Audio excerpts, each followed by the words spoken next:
नमस्कार।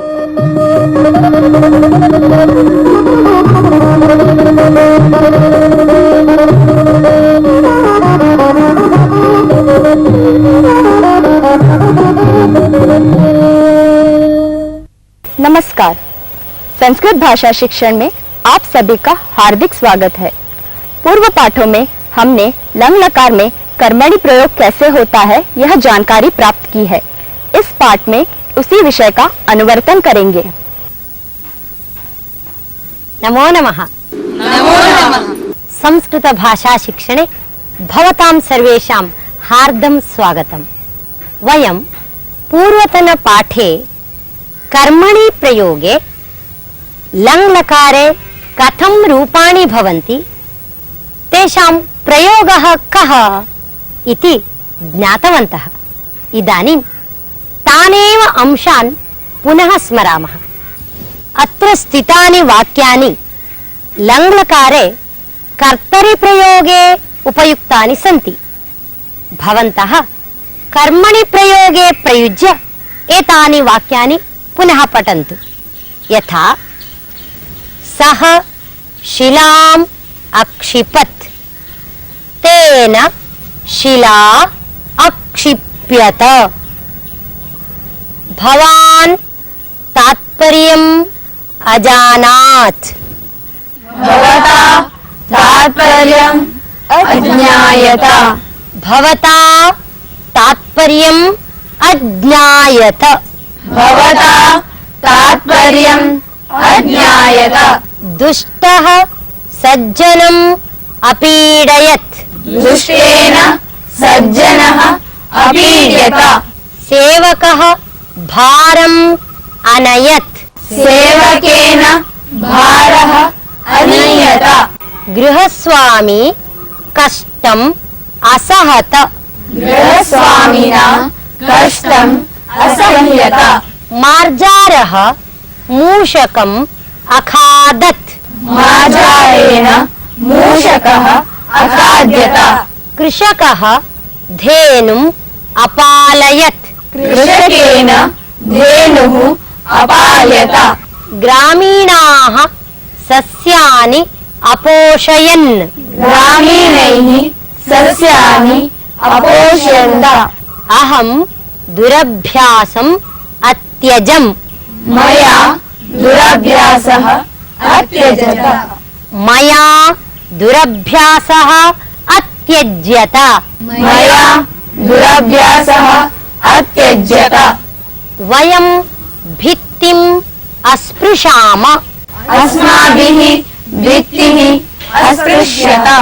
नैयायिकः सिद्धान्तान् अघोषयत्, नैयायिकेन सिद्धान्ताः अघोष्यन्त। कवयः कविताः अलिखन्, कविभिः कविताः अलिख्यन्त। कविभिः कविताः अलिख्यन्त। समीचीनम्। भवन्तः सम्यक् एतानि रूपाणि जानन्ति, प्रयोगमपि जानन्ति। इदानीम् अन्यमेकम् अभ्यासं कुर्मः। अस्मिन् अभ्यासे क्रियापदम् एकवचने बहुवचने च निर्दिष्टम् अस्ति। अतः एतानि वाक्यानि सन्ति। भवन्तः उचितं क्रियापदं संयोज्य एतानि वाक्यानि पुनः वदन्तु। भवान् वदतु। छात्रैः नगराणि, छात्रैः नगराणि दृश्यन्ते। पूजकेन देवः, पूजकेन देवः दृश्यते। मया एतत् गृहं, मया एतत् गृहं दृश्यते। महिलया ग्रामाः, महिलया ग्रामाः दृश्यन्ते। त्वया नाटकानि, त्वया नाटकानि दृश्यन्ते। मर्कटैः फलं, मर्कटैः फलं दृश्यते। बालकेन कन्दुकः, बालकेन कन्दुकः दृश्यते। भक्तैः भगवन्तः, भक्तैः भगवन्तः दृश्यन्ते। नैयायिकेन ग्रन्थाः, नैयायिकेन ग्रन्थाः दृश्यन्ते। शिक्षकैः उद्यानानि शिक्षकैः उद्यानानि दृश्यन्ते। शिक्षकैः उद्यानानि पुनः वदतु। शिक्षकैः उद्यानानि दृश्यन्ते। हंसैः पुष्करिणी हंसैः पुष्करिणी दृश्यते। इदानीं मिलित्वा वदन्तु। गोपालेन गावः गोपालेन गावः दृश्यन्ते। धनिकाभ्यां धनं धनिकाभ्यां धनं दृश्यते। सज्जनैः दुर्जनाः सज्जनैः दुर्जनाः दृश्यन्ते। युवकैः चलच्चित्राणि युवकैः चलच्चित्राणि दृश्यन्ते। भ्रमरैः पुष्पाणि भ्रमरैः पुष्पाणि दृश्यन्ते। अभी तक आपने जो अभ्यास देखा उसमें क्रियापद के योग्य रूपों का उपयोग करके संपूर्ण वाक्य का निर्माण किया गया है। इदानीम् अन्यमेकम् अभ्यासं कुर्मः। अत्र वाक्यम् अपूर्णम् अस्ति। पुरतः धातुः निर्दिष्टः अस्ति। भवन्तः तस्य धातोः लङ्लकारे कर्मणि रूपाणि उपयुज्य वाक्यानि पूरयन्तु। भवती आरम्भं करोतु। बालकेन चित्रं दृश् धातुः अस्ति। बालकेन चित्रम् अदृश्यत। छात्रेण आसन्दः नी धातुः अस्ति। छात्रेण आसन्दः अनीयत। शिष्येण दक्षिणा दा। शिष्येण दक्षिण अदीयत। मया समाचारः श्रु। मया समाचारः अश्रूयत। चोरेण वस्तूनि चुर्। चोरेण वस्तूनि अचोर्यन्त। उत्तमम्। अध्यापिकया विषयः ज्ञा। अध्यापिकया विषयः अज्ञायत। बालिकया श्लोकः स्मृ। बालिकया श्लोकः अस्मर्यत। निरीक्षकेण प्रश्नः पृच्छ। निरीक्षकेण प्रश्नः अपृच्छत। अपृच्छ्यत। पुनः निरीक्षकेण प्रश्नः अपृच्छ्यत। गोविन्देन माधवः प्रेष्। गोविन्देन माधवः अप्रेष्यत। उपाध्यायेन वेदाः बुद्ध। उपाध्येन वेदाः अबुध्यत। पुनः वदतु। उपाध्यायेन वेदाः अबुध्यत। उपाध्यायेन वेदाः अबुध्यन्त। उपाध्यायेन वेदाः अबुध्यन्त। मात्रा पुत्रः तर्ज। मात्रा पुत्रः अतर्ज्यत। महोदयेन प्रबन्धाः वच। महोदयेन प्रबन्धाः अवाच्यन्त। न महोदयेन प्रबन्धाः औच्यन्त। महोदयेन प्रबन्धाः औच्यन्त। समीचीनं। भवन्तः लङ्लकारस्य कर्मणि प्रयोगे बहु निपुणाः सञ्जाताः। इस अभ्यास में आगे दिए गए धातु का कर्मणि लंग लकार रूप का प्रयोग करने से वाक्य निर्माण किया गया है। इदानीं नूतनम् एकम् अंशं जानीमः। केचन सोपसर्गाः धातवः भवन्ति। धातोः पूर्वम् उपसर्गाः संयुक्ताः भवन्ति इति वयं जानीमः एव। सोपसर्गाणां धातूनां लङ्लकाररूपाणि किञ्चित् विशिष्टानि भवन्ति। यथा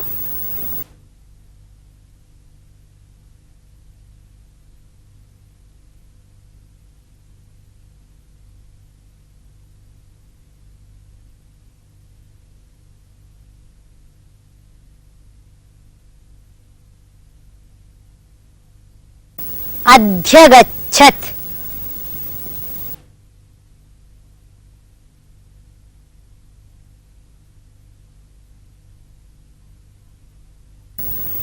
अन्वसरत्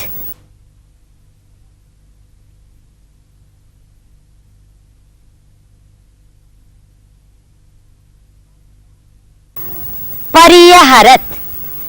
एतानि रूपाणि सोपसर्गधातूनां लङ् रूपाणि सन्ति। एतेषां कर्मणि कथं रूपाणि भवन्ति? प्राक्षिपत्, प्राक्षिप्यत।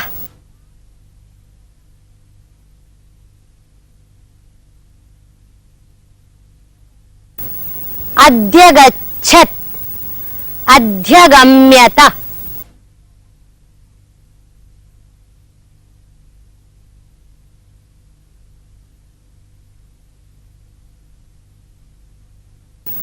अन्वसरत्, अन्वस्रियत।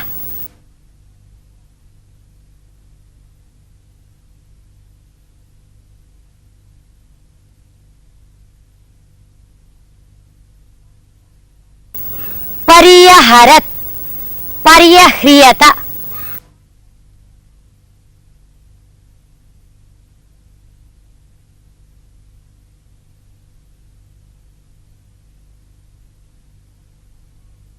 सोपसर्गाः धातवः इति कारणतः अत्र सन्धिः अपि भवति। यथा प्र अक्षिप्यत, प्राक्षिप्यत। अधि अगम्यत, अध्यगम्यत। अनु अश्रियत, अन्वश्रियत। परि अह्रियत, पर्यह्रियत। एवं भिन्नानि रूपाणि किञ्चित् विशिष्टानि अपि भवन्ति। एतेषां वाक्ये प्रयोगः कथं करणीयः इति चिन्तयामः। अहम् इदानीं कानिचन वाक्यानि वदामि। यथा कपिना फलं प्राक्षिप्यत। पंडितेन वेदार्थः अध्यगम्यत। शिष्येण गुरुः अन्वस्रियत। गुरुणा समस्या पर्यह्रियत। इदानीं भवन्तः एतादृशानि वाक्यानि वदन्तु। भवती वदतु। कर्मकर्या वस्त्रं प्राक्षाल्यत। भवत्या सम्यक् समचिन्त्यत। सचिवेन कार्यक्रमः व्याक्षिप्यत। शिष्येन भगवान् प्रणम्यत। माता पुत्रः पर्यपाल्यत। मात्रा पुत्रः पर्यपाल्यत। मात्रा पुत्रः पर्यपाल्यत। गुरुणा विषयः पर्यालोच्यत। तेन कार्यक्रमार्थम् अतिथिः समाहूयत। मया नूतनं वस्त्रं प्रादर्श्यत। तेन फलं प्रत्यानीयत। तया कन्दुकः प्राक्षिप्यत। तेन सम्यक् व्यावह्रियत। न, तेन सम्यक् व्यवह्रियत। वदतु। तेन सम्यक् व्यवह्रियत।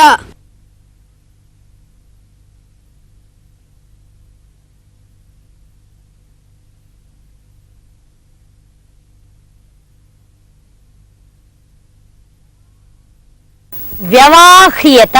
अत्र वि अव अह्रियत इति रूपं भवति।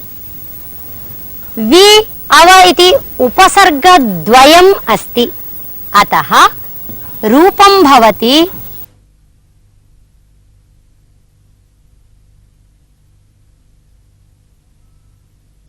व्यवह्रियत इति। एवमेव अंग्यक्रियत, स्व्यक्रियत, निराक्रियत इति रूपाणि भवन्ति।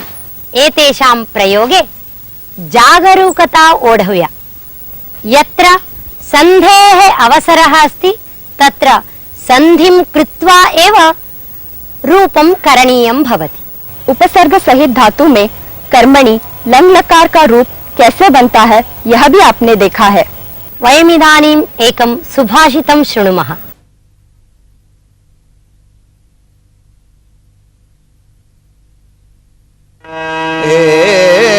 एक एव खगो मानी, एक एव खगो मानी, वने वसति चातकः, वने वसति चातकः, पिपासितो म्रियते वा, पिपासितो म्रियते वा, याचते वा पुरन्दरम्, याचते वा पुरन्दरम्।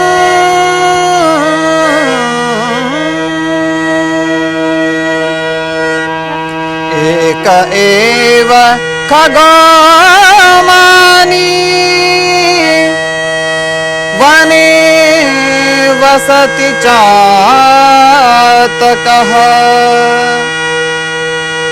पिपासितो म्रियते वा, याचते वा पुरन्दरम्, याचते वा पुरन्दरम्।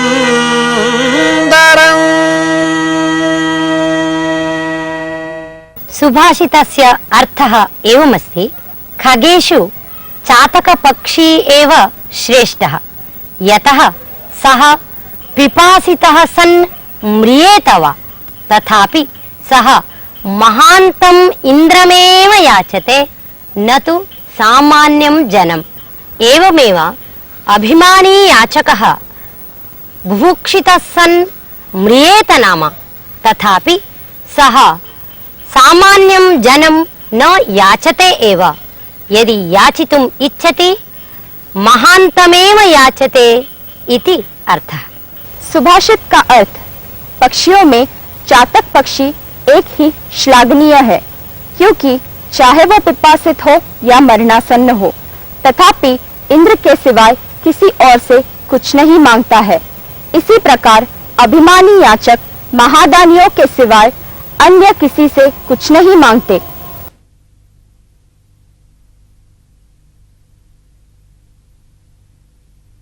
अहमिदानीम् एकां कथां वदामि। कश्चित् चोरः आसीत्। सः चौर्यार्थं राजभवनं प्रविष्टवान्। तत्र एकस्मिन् मञ्चे महाराजः शयितवान् आसीत्, पार्श्वे महाराज्ञी च आसीत्। तयोः परस्परं सम्भाषणं प्रचलति स्म। महाराज्ञी पृष्टवती, भोः अस्माकं पुत्री विवाहवयस्का सञ्जाता खलु, स्मरति भवान् इति। तदा महाराजः उक्तवान्, किमर्थम् इदानीं त्वरां करोति भवती, सर्वमपि काले एव सम्भविष्यति इति उक्तवान्। विवाहः युक्ते काले एव भवेत् खलु, अतः शीघ्रमेव वरान्वेषणं करणीयम् इति महाराज्ञी उक्तवती।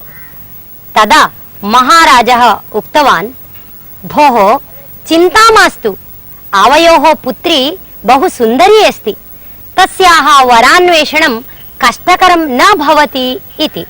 तदा महाराज्ञी पृष्टवती, भोः वरान्वेषणं तावत् सुलभं किं, कुत्र वरः लभ्यते इति।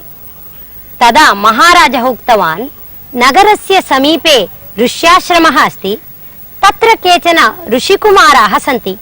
ते विद्यावन्तः, धीमन्तः, सभ्याः च। तेषु एकं चिनुमः, पुत्र्याः विवाहं करिष्यामः इति राजा उक्तवान्। तत् श्रुत्वा राज्ञी पृष्टवती, भोः तेषु सुन्दराः सन्ति वा, अहमपि शीघ्रं द्रष्टुमिच्छामि, कदा गच्छामः आश्रमम् इति पृष्टवती। तदा महाराजः उक्तवान्, मम बहूनि राजकार्याणि सन्ति, सद्यः एव गमिष्यामः, चिन्तां न करोतु भवती इति उक्तवान्। एतत् सर्वं चोरः श्रुतवान्। सः मनसि चिन्तितवान् यत् अहं शीघ्रमेव ऋष्याश्रमं गच्छामि, ऋषिकुमारः इव सर्वस्य आचरणं करोमि, तदा राजा आगमिष्यति, मां द्रक्ष्यति, एषः एव मम पुत्र्याः वरः भवतु इति अङ्गीकरिष्यति। इदानीं चौर्येण किञ्चितेव धनं लभ्यते खलु, भविष्यं कः जानाति? यदि राजपुत्र्याः पतिः अहं भविष्यामि तर्हि एतत् समग्र राज्यम् अपि मम एव भविष्यति इति। एतत् सर्वं निश्चित्य चोरः आश्रमं गतवान्। ऋषिकुमाराः इव आचरणम् आरब्धवान्। आचरणे सहजता भवेत् खलु, अतः सः प्रतिदिनं नदी स्नानं कृतवान्, वेदाध्ययनमपि करोति स्म। एवं ऋषिकुमाराः इव वेदाध्ययनं, पूजनम्, आचरणम् इत्यादिकं सर्वमपि करोति स्म। इदानीं चोरस्य मनः ऋषिजीवने आसक्तम् अभवत्। सप्ताहद्वयम् अतीतं, राजा आश्रमम् आगतवान्, सर्वान् ऋषिकुमारान् परिशीलितवान्। एतं चोरवेषधारिणं ऋषिकुमारम् अपि दृष्टवान्। तं दृष्ट्वा उक्तवान्, भोः आर्य, भवान् मम पुत्र्याः पाणिग्रहणं करोतु इति। तदा चोरः उक्तवान्, पूर्वम् अहम् एतदर्थमेव प्रयत्नं कृतवान्, ऋषिजीवनम् आचरितवान्, किन्तु 15 दिनानि अत्र वासं कृतवान्। एतेषां ऋषिकुमाराणां सहवासेन सारासारविवेकं प्राप्तवान्। इदानीम् अहं भोगजीवनं न इच्छामि इति। एवं ऋषिकुमाराणां सहवासेन चोरः अपि ऋषिकुमाराः इव निस्पृहः सञ्जातः। कथायाः अर्थः ज्ञातः खलु? आम्, ज्ञातः। धन्यवादः। नमो नमः। नमो नमः। इसी के साथ यह पाठ यही समाप्त होता है। अगले पाठ में हम फिर मिलेंगे। तब तक के लिए धन्यवाद।